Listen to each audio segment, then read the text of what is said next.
Hello friends, कैसे हैं आप सब। तो डियर, आज से जो है हम लोग यहाँ पे क्लास 6 का एनसीईआरटी का चैप्टर स्टार्ट कर रहे हैं। ठीक है, और ये सिटेट दिसंबर 2024 का प्रिपरेशंस आज से हम लोग स्टार्ट करेंगे। और जैसे कि डियर, अगर इस बार अगर आप लोग एग्ज़ाम दिए होंगे एसएसटी का, या आपने कहीं से क्वेश्चन देखा होगा, तो देखे होंगे कि क्वेश्चन जो है बहुत ही अच्छा क्वेश्चन पूछा जाता है और कहीं से भी क्वेश्चन पूछा जाता है। ठीक है ना, तो इसलिए यहाँ पे एनसीईआरटी के एक भी पॉइंट को हमें मिस नहीं करना है, क्योंकि क्वेश्चन कहीं से भी बन रहा है और अच्छा क्वेश्चन बन रहा है। इसलिए हमें जो है हर एक पॉइंट को बहुत ही बारीकी से यहाँ पे देखना है। तो इसी बात को ध्यान में रखते हुए चलिए हम लोग स्टार्ट करते हैं, और साथ साथ जो है पूरे चैप्टर को कंप्लीट करने के लिए हम लोग एमसीक्यू भी करेंगे। ठीक है, तो पहला चैप्टर है आपका क्या, कब, कहाँ और कैसे। और डियर, ये जो चैप्टर है, ठीक है ना, सिटेट, ये रिकॉर्ड है सिटेट का जब भी एग्जाम हुआ है, इस चैप्टर में से बहुत सारे क्वेश्चन जो है हमेशा से पूछा जाता है। ठीक है, हम लोग डिस्कस करेंगे कि कैसा कैसा क्वेश्चन जो है पूछा जाता है। ठीक है, तो देखिए यहाँ पे जो है अगर हम लोग कैसे पता लगाए, जैसे कि अगर हम लोग को अतीत के बारे में जानना है तो हम लोग क्या कर सकते हैं। तो ऑब्वियसली अतीत के बारे में हम लोग कैसे जानते हैं, तो टेलीविज़न देखते हैं, अखबार देखते हैं, रेडियो सुनते हैं। ठीक है, तो इस से हमें पता चलता है कि अतीत में क्या हुआ है या क्या नहीं हुआ है। ठीक है, और या हम ऐसे व्यक्ति से भी बात कर सकते हैं जिसे उसे पता हो, जैसे कि हमारे से जो बड़े लोग हैं, ठीक है, उन्हें तो पता होगा ना कि हम क्या हुआ है क्या नहीं हुआ है। जैसे हम लोग अपने दादा नाना से सुनते हैं, वो हमें बताते हैं कि हम लोगों के टाइम में ऐसा हुआ करता था, वैसा हुआ करता था। तो इस तरीके से हमें अतीत के बारे में यहाँ पे पता चलता है। तो यहाँ पे देखिए अतीत के बारे में हम क्या जान सकते हैं। तो जैसे कि अतीत के बारे में आप क्या क्या जान सकते हैं, तो जैसे कि हम लोग ये जान सकते हैं, हमारे दादाजी कैसे कहते थे कि भाई हम लोग उस समय ऐसा खाना खाते थे। अब तो बहुत ज़्यादा अब तो अलग अलग तरीके के खाना बनने लगा है, अलग अलग पकवान बनता है। पहले तो हम लोग ऐसे खाते थे। फिर जो आपके किसान होते थे वो कहते थे कि हम लोग तो ऐसे किसानी करते थे, और अभी जो है बहुत ज़्यादा डेवलपमेंट हो चुका है, तो नए नए टूल्स आ रहे हैं। ठीक है, तो हम लोग हर एक लोगों के बारे में अलग अलग तरीके से जान सकते हैं, जैसे कि पशुपालक, कृषक, शासक, व्यापारी, पुरोहित, शिल्पकार, कलाकार, संगीतकार, वैज्ञानिक, इनके जीवन के बारे में हम लोग जान सकते हैं। ठीक है ना, और ये भी हम लोग जान सकते हैं कि उस समय बच्चे जो है क्या क्या खेल खेलते थे, कैसी कहानियाँ सुनते थे, और कौन से नाटक जो देखते थे, या क्या क्या गीत गाते थे। ठीक है, अब देखिए यहाँ से जो है काफ़ी इंपॉर्टेंट पॉइंट आने वाला है, और यहाँ से क्वेश्चन आपका हमेशा बनता है एग्ज़ाम में। तो देखिए क्वेश्चन बनता क्या है। ठीक है, तो कई लाख वर्ष पहले से किस नदी के तट पर, किस नदी के तट पर बोल रहा है, नर्मदा नदी के तट पर बोल रहा है। ठीक है, यहाँ पे रहने वाले आरंभिक लोगों में से कुछ जो थे, ये आपका कुशल संग्राहक थे जो आसपास के जंगलों की विशाल संपदा से परिचित है। अब क्वेश्चन क्या पूछा जाता है कि नर्मदा नदी पे जो आरंभिक लोग थे वो क्या करते थे, तो वो कैसे क्या क्या करते थे, तो वो एक कुशल संग्राहक थे। ठीक है, और जो कि आसपास का जंगल से थे उसे बहुत ही परिचित थे। और जब वो वहाँ के जंगल का जितने भी पेड़ पौधे और वहाँ का भोजन वो खत्म हो जाता था, तो वो क्या करते थे, एक जगह से दूसरी जगह भोजन की तलाश में या जानवरों के पीछे जो है जाते थे। आखिर मतलब होता है शिकार, जो शिकार करते हैं ना, मतलब उनको कहते हैं हम लोग। ठीक है, तो ये था आप, तो नर्मदा नदी याद रखिएगा, ये इंपॉर्टेंट है। अब देखिए नेक्स्ट पॉइंट जो इंपॉर्टेंट है, ये है आपका उत्तर पश्चिम की सुलेमान और किरथर पहाड़ी। ये पॉइंट बहुत इंपॉर्टेंट है, कहीं आप लिख लीजिए कि उत्तर पश्चिम की सुलेमान और किरथर पहाड़ियों का पता लगाओ, क्योंकि ये यही स्थान था जहाँ 8,000, याद रखिएगा 8,000। ठीक है, क्योंकि सुलेमान और किरथर पहाड़ी में 8,000 पहले जो था, स्त्री और पुरुष ने सबसे पहले क्या उगाया था, ऐसे क्वेश्चन पूछा जाता है। तो भाई ये लोग जो थे, ये सबसे पहले गेहूँ उगाए थे। ठीक है, और वो गेहूँ और जौ उगाए थे। ठीक है, तो इसका इन फसलों का उपजाना जो है आरंभ हुआ था, और उन्होंने भेड़, बकरी और गाय, बैल, और किन किन पशुओं को उन्होंने पालतू बनाया था, तो भेड़, बकरी, गाय, बैल जैसे पशुओं को इन्होंने पालतू बनाया था। ठीक है, ये लोग गांव में रहते थे। अब देखिए हम लोग यहाँ पे पढ़े थे आपका, अब देखिए क्वेश्चन ये भी पूछा जाता है कि सुलेमान और किरथर पहाड़ी कहाँ है। ठीक है, तो ये उत्तर पश्चिम में है। किधर है, उत्तर पश्चिम में आपका सुलेमान और किरतर पहाड़ी है। अगर हम लोग उत्तर पूर्व की बात करें तो उत्तर पूर्व में क्या है, तो यहाँ आता है आपको गारो तथा मध्य भारत। तो मध्य भारत कहाँ है, तो उत्तर पूर्व में है। गारो कहाँ है, तो उत्तर पूर्व में है, ठीक है। तो मध्य भारत में विंध्य पहाड़ी है। तो देखिए विंध्य पहाड़ी कहाँ आता है, तो ये उत्तर पूर्व में आता है। क्वेश्चन पूछा जाता है कि गारो तथा मध्य भारत जो है भारत में विंध्य पहाड़ी ये किस क्षेत्र में आपका किस दिशा में है, तो उत्तर पूर्व में है, ठीक है। तो ये वो जगह था जहाँ पे कृषि का विकास हुआ था, ठीक है। और इन्होंने सबसे पहले क्या उगाया था, क्वेश्चन ये आता है, तो भाई इन्होंने चावल उगाया था, ठीक है। तो चावल सबसे पहले कहाँ उगाया गया था, तो ये याद रखिएगा मध्य भारत में विंध्य पहाड़ी। और ये जो विंध्य पहाड़ी है ये आपका उत्तर पूर्व में स्थित है। जबकि सुलेमान और किरथर पहाड़ी जो उत्तर पश्चिम में है, यहाँ लगभग 8,000 वर्ष पूर्व से सबसे 8,000 वर्ष पूर्व सबसे पहले गेहूँ और जौ की जो है फसल जो है उपजाया गया था, ठीक है। क्लियर है यहाँ तक। तो ये 2 पॉइंट जो है बहुत इंपॉर्टेंट है और यहाँ से क्वेश्चन जो है हमेशा पूछा जाता है। अब नेक्स्ट पॉइंट हम लोग देखते हैं कि मानचित्र पर सिंधु तथा इसकी सहायक नदी। अब ये सिंधु इंपॉर्टेंट है। अब क्वेश्चन ये पूछा जाता है कि सिंधु की सहायक नदी कौन कौन सी है, ठीक है ना। अगर आप लोग प्रीवियस क्वेश्चन देखें तो आप देख सकते हैं कि क्वेश्चन ऐसे पूछा जाता है। तो देखिए सहायक नदियाँ हम लोग उसको कहते हैं ना जो कि एक बड़ी नदी में जाके मिल जाते हैं, ठीक है। जैसे कि बहुत सारी नदी आई और वो जाके किसी बड़ी नदी में मिल गई तो उसको हम लोग क्या कहते हैं, सहायक नदी कहते हैं।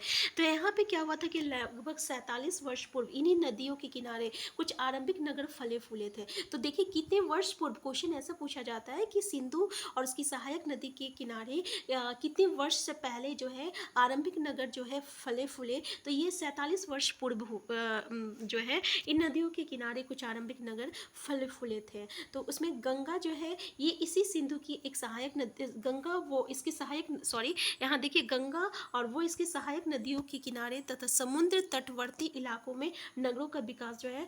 यहाँ पे हम लोग अब गंगा नदी के बारे में पढ़ रहे हैं, थोड़ा सा हम अब ऐसे कर दिए थे तो वहाँ पे आप प्लीज़ कंफ्यूज मत होना, ठीक है। यहाँ पे अब हम लोग गंगा और इसकी सहायक नदी के बारे में बोल रहे हैं, ठीक है। तो यहाँ पे जो है नगरों का विकास 25 वर्ष पूर्व हुआ। तब क्वेश्चन ये भी पूछा जाता है कि आपका गंगा और उसकी सहायक नदी के किनारे आपका नगरों का विकास कब हुआ था, तो 2500 वर्ष पूर्व हुआ था। और अगर पूछा जाए कि सिंधु और इसकी सहायक नदी के किनारे आपका नगर कब बसे थे, तो ये आपका 47 वर्ष पूर्व हुआ था, ठीक है। क्लियर है।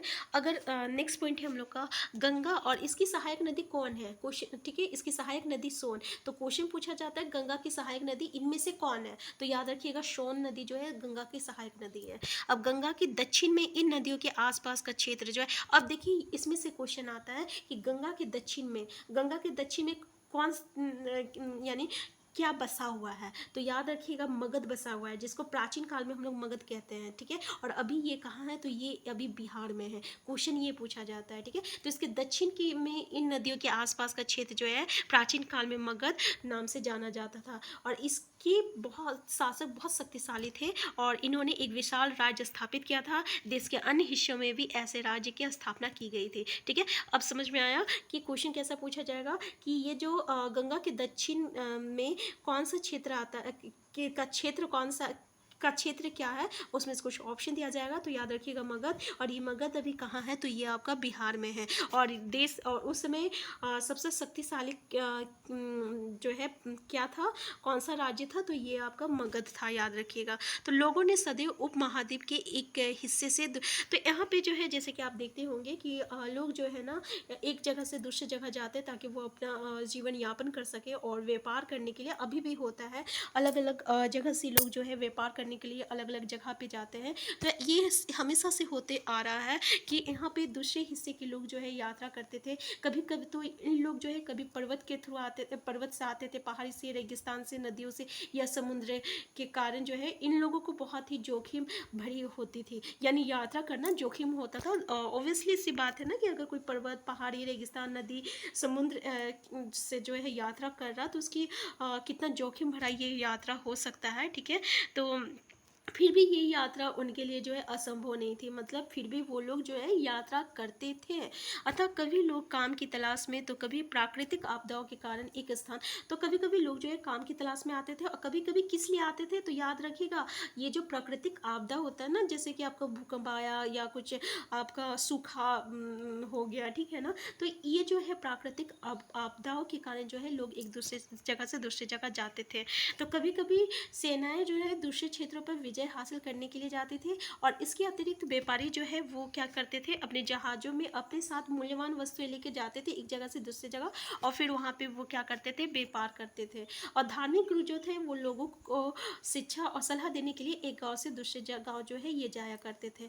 ठीक है, तो कुछ लोग नए और रोचक स्थानों को खोजने की चाह में उत्सुकतावश भी यात्रा किया करते थे, और इन सभी यात्राओं से लोगों को एक दूसरे के विचारों को जानने का अवसर मिलता था। कुछ लोग तो क्या करते थे, नई नई जगह, जैसे बहुत सारे लोग होते हैं नई नई जगह जाते हैं और अभी वहाँ का ब्लॉग बनाते हैं, ठीक है ना, और फिर वहाँ के जानने के, वहाँ नई जगह के जानने के काफ़ी उत्सुक होते हैं, तो इसके कारण भी लोग जो है यात्रा करते थे। ठीक है, तो इस तरीके से जब यहाँ पे लोग एक जगह से दूसरी जगह जाते हैं, तो हम लोगों को तो क्या होता है, यहाँ पे एक दूसरे के विचार को जानने का अवसर मिलता है। ठीक है, तो हम लोग नेक्स्ट पॉइंट जो है ये हम लोगों का है, आज लोग यात्राएं क्यों करते हैं। तो इसमें से बहुत सारा पॉइंट जो था डियर बहुत ही इंपॉर्टेंट है, जिसमें से क्वेश्चन हमेशा पूछा जाता है। अगर आप नोट्स बना रहे तो सबसे पहले तो प्लीज़ आप इन चीज़ को जरूर नोट डाउन कीजिए, क्योंकि डायरेक्ट क्वेश्चन पूछा जाता है। ठीक है ना, तो यहाँ पे हम लोग थोड़ा सा डिस्कस करते हैं कि दक्षिण एशिया आधुनिक भारत, पाकिस्तान, बांग्लादेश, नेपाल, भूटान और श्रीलंका, और अफगानिस्तान, ईरान, चीन तथा म्यांमार आदि पड़ोसी देशों को दर्शाता है। और दक्षिण एशिया एक महाद्वीप से छोटा है, लेकिन विशालता तथा बाकी एशिया से समुद्र, पहाड़ियों तथा पर्वतों से बटे होने के कारण इसे प्राय उप महाद्वीप कहा जाता है। ठीक है, तो इससे आगे का जो क्लास है डियर हम लोग नेक्स्ट क्लास में डिस्कस करेंगे, लेकिन अभी जो है हम लोग इस चैप्टर से रिलेटेड कुछ एमसीक्यू क्वेश्चन को करने वाले हैं। ये देखते हैं यहाँ पे कुछ हम लोग एमसीक्यू क्वेश्चन करेंगे, तो ऐसे ही एमसीक्यू क्वेश्चन के थ्रू जो है हम लोग पूरे चैप्टर को पहले डिस्कस करेंगे, और इससे रिलेटेड जितने भी क्वेश्चन होगा उसको पहले सॉल्व करने की कोशिश करेंगे। ठीक है ना, और ये आपका सीटेट के साथ साथ अगर बीपीएससी की भी तैयारी कर रहे हैं तो उसके लिए बहुत ही रिलेवेंट होगा, चाहे आप किसी अन्य कॉम्पिटिशन जैसे कि जेटेट हो गया या एमपी टेट हो गया, यूपी टेट हो गया, किसी के लिए भी बहुत ही रिलेवेंट है। स्टार्ट करते हैं। पहला क्वेश्चन आपका कि प्राचीन काल में लोग किस भाषा का प्रयोग करते थे, पाली का प्रयोग करते थे, अरबी का प्रयोग करते थे, संस्कृत का या प्राकृत का। अब डियर क्वेश्चन ऐसा भी पूछा जाता है, ठीक है, याद रखिएगा, प्राकृत का ये लोग प्रयोग करते थे। नेक्स्ट है ऋग्वेद की भाषा कौन सी है, संस्कृत है, पाली है, हिंदी है, तमिल है। तो जो ऋग्वेद की जो भाषा है ना ये आपका संस्कृत है। आगे हम लोग ये सब क्वेश्चन को भी वहाँ पे जब चैप्टर डिस्कस करेंगे तो ये भी चीज़ जो आएगा। ठीक है, जैसे कि देखिए सिंधु की सहायक नदियाँ कौन सी है, ब्यास है, सतलुज है, रावी है, शवी है। तो क्या हो जाएगा, आंसर डी हो जाएगा। नेक्स्ट है आपका कि अतीत में बनी वस्तुओं का अध्ययन करने वाला व्यक्ति को क्या कहते हैं। देखिए ये क्वेश्चन अभी भी पूछा जाता है कि ये जो ऐसे व्यक्ति जो अतीत का अध्ययन करते हैं, वस्तुओं का अध्ययन करते हैं, तो वो क्या तो उसे क्या कहते हैं, पुरातत्वविद कहते हैं या लेखक या विषय। तो जैसे कि आपको पता होगा कि उसको हम लोग क्या कहते हैं, पुरातत्वविद कहते हैं। ठीक है, नेक्स्ट क्वेश्चन है आपका भारत नाम का प्रयोग कहाँ रहने वाले लोगों के एक समूह के लिए किया जाता है। इसी चैप्टर में आगे हम लोग इसको भी डिस्कस करेंगे। उत्तर पूर्व, उत्तर पश्चिम, दक्षिण पूर्व या इनमें से कोई नहीं। तो उत्तर पश्चिम में जो लोग रहते थे ना उन समूह के लोगों के लिए हम लोग भारतवर्ष का भारत नाम का प्रयोग जो है किया गया था। नेक्स्ट है कृषि का आरंभ कितने वर्ष पूर्व माना जाता है, 8000 वर्ष पूर्व, 4700 वर्ष पूर्व, 2500 वर्ष पूर्व या आपका 2000 वर्ष पूर्व। तो अभी हम लोग देखे थे ना 8000 वर्ष पूर्व जो है किया गया था। ठीक है, आंसर ए हो जाएगा। नेक्स्ट क्वेश्चन है आपका कि निम्न में से कौन सा देश दक्षिण एशिया उप महाद्वीप का एक देश नहीं है, पाकिस्तान, चीन, आधुनिक भारत, श्रीलंका। तो क्या हो जाएगा, चीन। ठीक है, अभी हम लोग जो साइड में पढ़े थे तो उसमें ये दिया हुआ है, तो आंसर क्या हो जाएगा, आंसर बी हो जाएगा, चीन। नेक्स्ट क्वेश्चन है जो नदियाँ एक बड़ी नदी में मिल जाती है उन्हें क्या कहते हैं, मौसमी नदी, सहायक नदी, उप नदी। तो देर अभी हम लोग देखे थे कि जो नदी एक बड़ी नदी से मिल जाती है उसको हम लोग क्या कहते हैं, सहायक नदी कहते हैं। नेक्स्ट है किसके शासन में सबसे ज़्यादा संख्या में अभिलेख लिखे गए हैं, अशोक, चंद्रगुप्त, कर्ण और हर्षवर्धन। तो याद रखिएगा आंसर क्या हो जाएगा, अशोक हो जाएगा। तो देखिए अशोक का शिलालेख अभिलेख से क्वेश्चन हमेशा से पूछा जाता है आपका सीटेट में, तो इससे रिलेटेड जो भी क्वेश्चन होगा अशोक का अभिलेख से उसको ज़रूर से ज़रूर जो है नोट डाउन करते जाइएगा। अब नेक्स्ट क्लास में हम फिर मिलते हैं। चैनल में नए हैं सबसे पहले चैनल को सब्सक्राइब कर लीजिएगा। वीडियो हेल्पफुल होगा तो लाइक शेयर करना मत भूलिएगा। और नीचे जो है आपको टेलीग्राम चैनल दिया जाएगा डियर, उसी में जो है हम लोग जो है आगे का मतलब जितने भी नोट्स है ना हम लोग उसी पे डिस्कस करेंगे, और जो भी शॉर्ट पॉइंट होगा उसको हम आपका टेलीग्राम चैनल में जो है अपडेट कर देंगे। हम फिर मिलते हैं, तब तक के लिए बाय बाय।